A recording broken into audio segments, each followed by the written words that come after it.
Tamam mı? Kapat çık.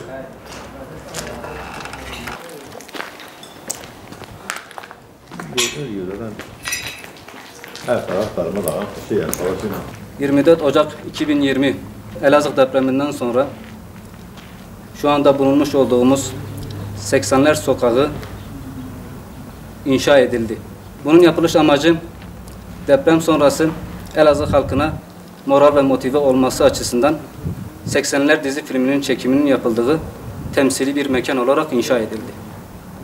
Maalesef bu mekan inşa edildikten sonra kaderine terk edildi. Birazdan görüntülerde de görecek ve izleyeceksiniz.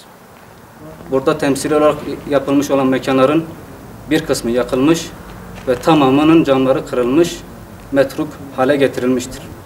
Onca harcanmış para, yapılmış masraf yazık değil mi?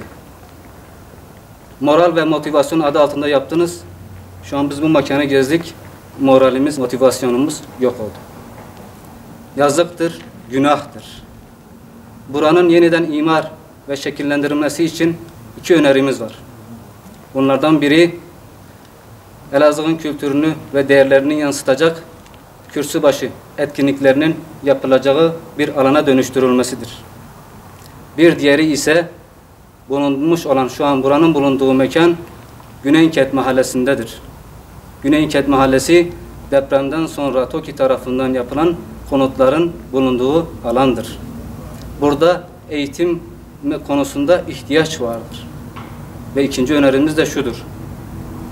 Güneyket Mahallesi'nde ikamet eden vatandaşlarımızın çocukları için okul öncesi eğitim bakımından bir eğitim yuvası haline getirilmesi mükemmel bir şekilde hizmet verecek ve buradaki ihtiyacı karşılayacaktır.